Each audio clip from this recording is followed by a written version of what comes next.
Fin 2007, les éditions Delcourt devaient publier la traduction française de Lost Girls d'Alan Moore et Melinda Gailey, qui était l'année d'avant aux États-Unis.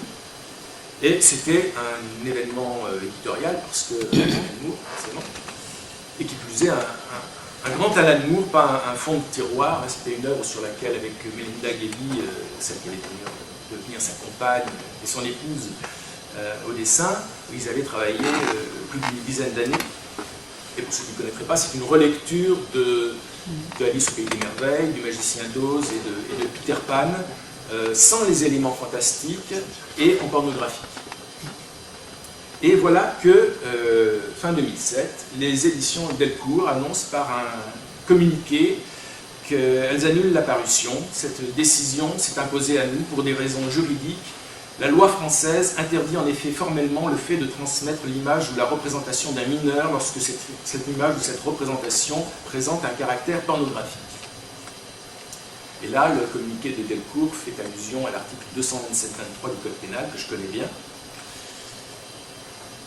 bien, mais ça n'a pas empêché à l'instant de vous montrer une représentation pornographique de mineurs.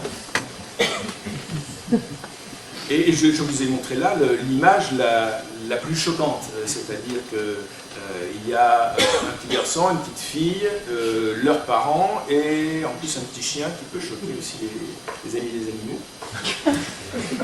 Une séquence de 6 pages où un des personnages lit un roman illustré façon Von Bayrou. Ça se situe au début du XXe siècle.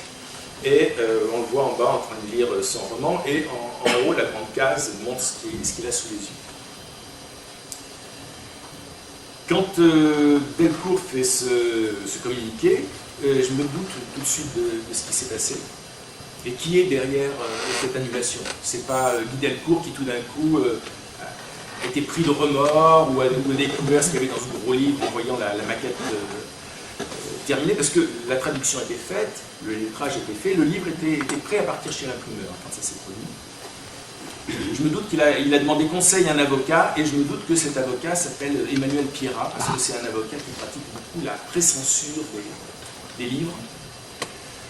Il lit les manuscrits, les romans, les essais, et il fait couper des pages, il fait annuler des parutions, comme ici. Et c'est une grosse activité de son cabinet, et ça rapporte un argent fou, parce que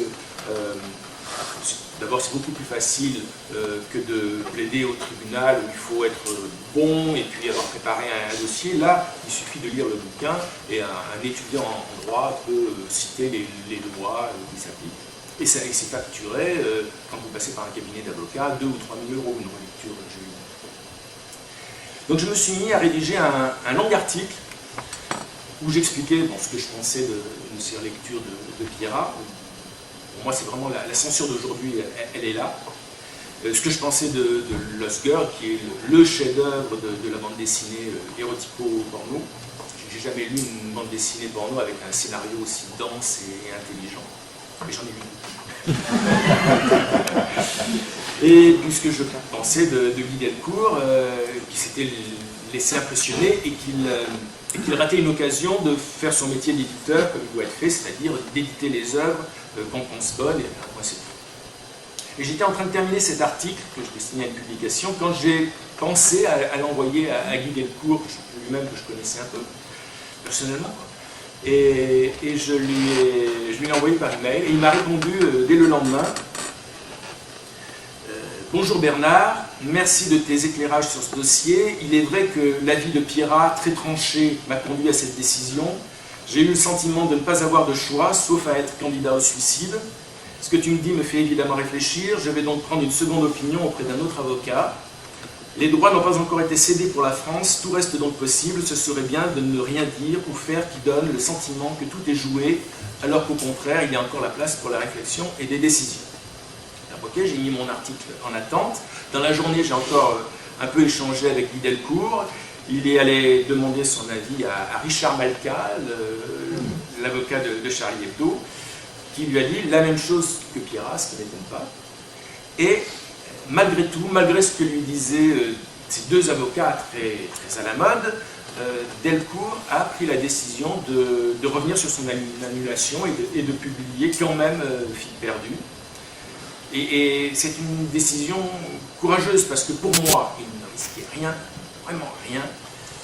Mais même après que je lui ai dit ça, il ne devait pas en être convaincu, parce que la vie d'un petit journaliste BD, la vie du Joubert, en comparaison avec des avocats qui lui annonçaient 3 ans de prison et 45 000 € d'amende, c'est ce qui est écrit dans la loi.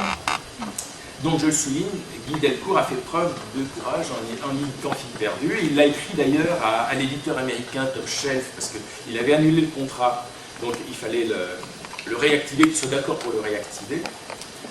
It is probably the most difficult decision I have had to make in my publishing career so far. C'est la plus difficile décision que j'ai eu à prendre dans ma carrière d'éditeur jusqu'à présent. Donc le livre est sorti trop tard pour le festival d'Angoulême, parce que ça lui avait fait prendre un peu de retard, et c'est dommage parce qu'il se murmurait qu'Alan Moore allait peut-être revenir au festival pour une fois. Mais l'année suivante, il a été nominé parmi les meilleurs albums de l'année, et il n'a eu absolument aucun problème. On le trouve même facilement dans des bibliothèques publiques. Il a été réimprimé de multiples